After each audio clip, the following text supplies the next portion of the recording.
Hi, I'm Mike from 1A Auto.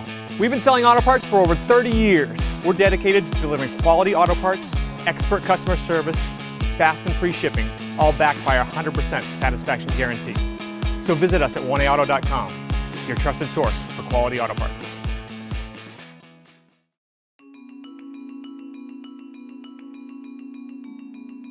We're going to actually hit our dome lamp override, which just turns off the dome lamp. And then we're going to start up here at the corner. You can either use a plastic trim tool, or I usually can just get my fingers behind here, pull straight out and off. And somebody pulled this off. You want to avoid pulling it this way because, as you can see, this broke off in there. It still has 2 clips left though, so it'll secure fine. And then we're going to remove 3 other trim panels in behind the door handle. Put a small screwdriver in here, pry the bottom out, and bring that out. You can see a 10mm bolt there. Then in behind the door pull, small screwdriver, pull that out. 2 more 10mm bolts are in there. And then your door lock, you want to kind of pull up a little bit and pry with a small flat blade screwdriver, and that comes up and off. Make sure you retrieve that little piece if it flies out, and if this comes out, just retrieve it and don't put it all the way in, just put it like that. Additionally, you need to pull up your trim panel. Plastic trim tool available on 1AAuto.com. Put it in the back, pull up,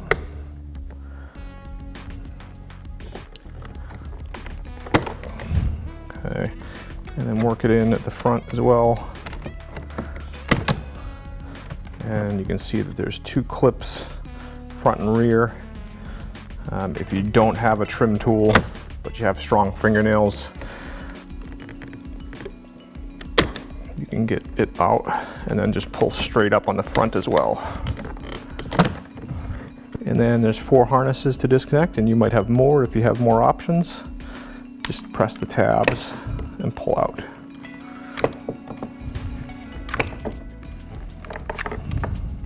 A 10mm socket with a ratchet and extension, and we'll remove those 3 10mm bolts.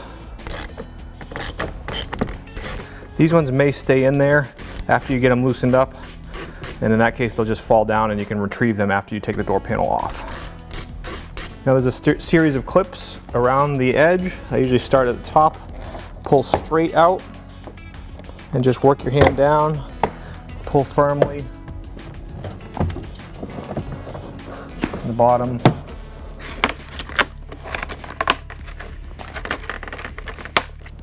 up the side, and then the door panel can come up and off.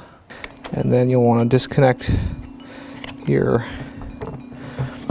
door handle, which is a matter of pressing on the tabs. There's 2 tabs, so press 1, pull through, rotate around, press on the other one. That allows you to move that back, bring it up and around, and your door panel comes off.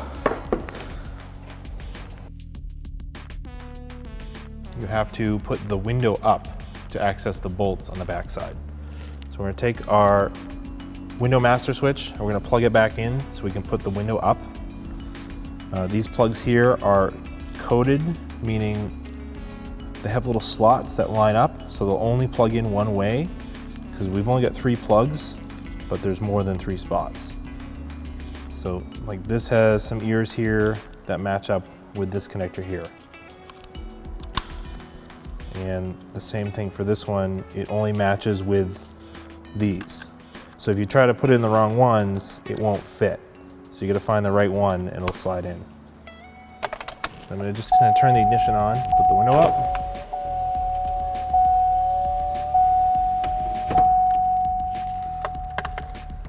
Then we turn the ignition off. You can unplug this switch again so it's not dangling and in your way. Put it aside so it doesn't get broken.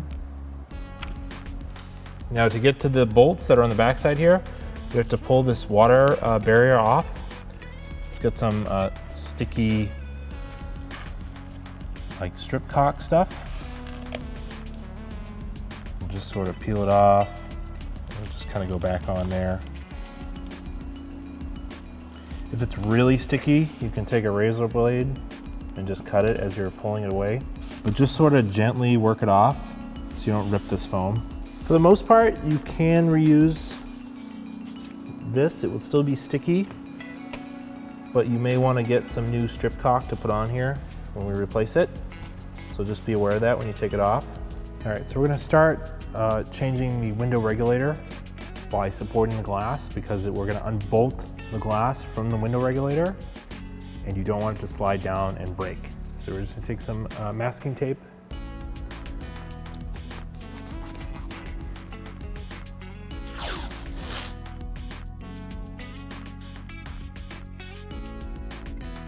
We're going to start by loosening the 10mm bolts that are holding the glass on this side and the one over here on this side. All right, so we're using a 10mm socket. I'm going to loosen these up. So these don't have to come all the way out.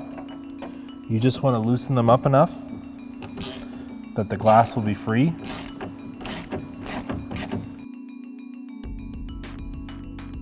Okay, so we're going to start on the window regulator bolts. There's two up top here. There's one down here holding the motor in, and then two nuts on the bottom. These you can loosen. They don't have to come all the way out, because they're going to slide up and out of the hole there.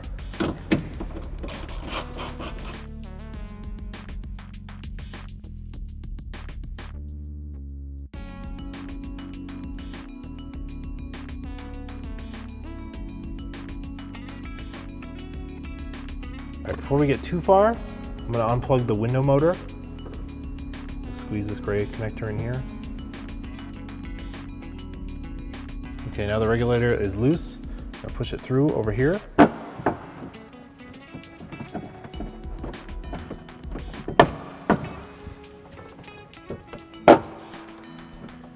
going to slide it up.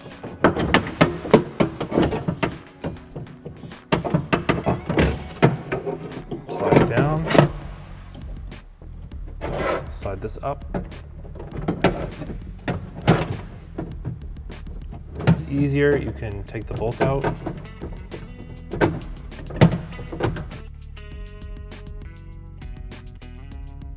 Then you just maneuver the regulator out of the door cavity.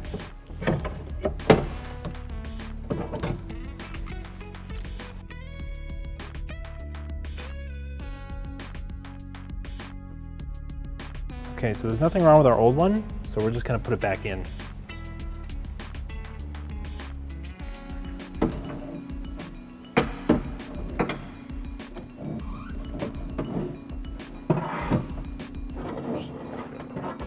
Just a matter of sort of snaking it in there. Sort of get one side close.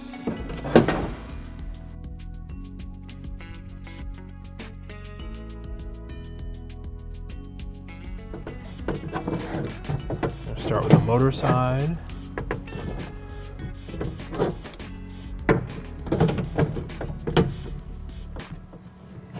Make sure you get it around the glass with the little mounts.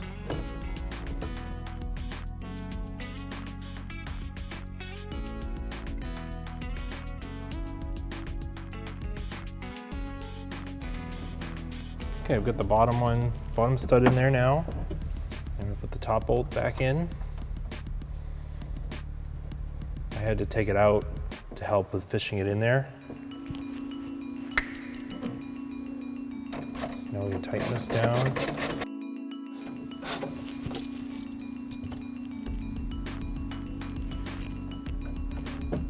Put the bolt back in at the motor.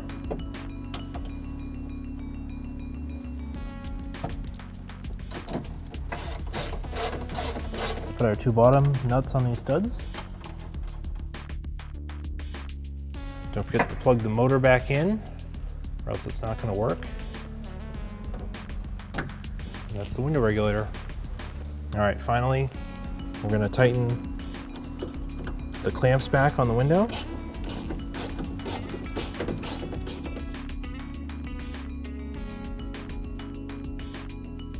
Now that your window is secured again, you can peel off your masking tape. All right, we're just gonna make sure the window goes up and down before we close this back up.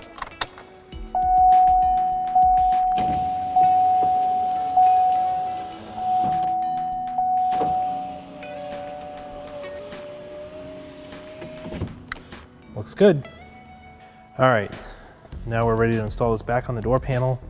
We're gonna feed our wires through for the door switches and mirror.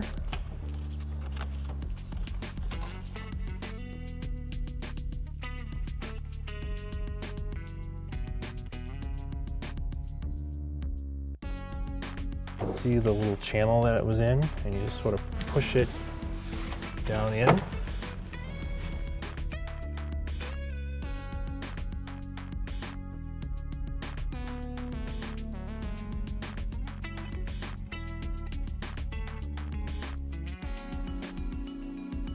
All right, hold on. First, you want to just make sure that your bolts come out and you've retrieved them. And then there are two tabs here that just go right into the door and rest conveniently, so that's supported. And then you can put this up. Make sure you have 4 harnesses that poke up through the opening here,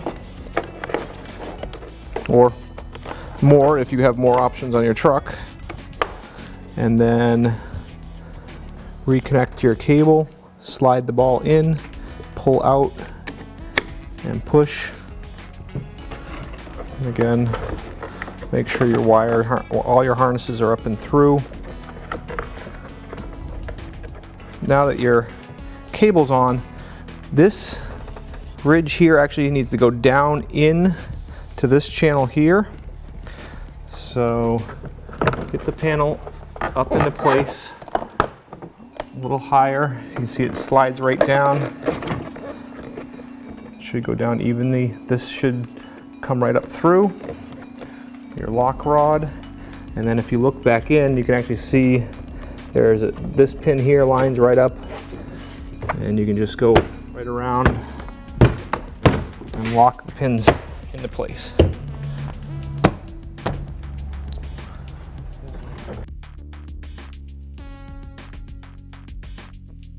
So we want to be able to take these bolts and put them in a little bit loose though. So if you just take a piece of painter's tape, put it on the head of the bolt, stuff your socket on there, it stays much better, and you can guide it right in, start it out. And if the painter's tape does stay behind, it's not a big deal, but tighten it by hand first, make sure it's in, and then tighten it up. And this one, pretty easy to get into place. Put lockdown on, snap that in place. This one, the round side goes underneath, clips into place. Switch panel, these all only go in one way. So, like this one won't plug into there, it won't plug into there, it'll only plug into there. And then this one only plugs into there. In, and this one can go in place. And the last one, again, it has 3 tabs. One of ours is broken. Make sure it goes right straight in, kind of look in behind. Thanks for watching. Visit us at oneauto.com for quality auto parts, fast and free shipping, and the best customer service in the industry.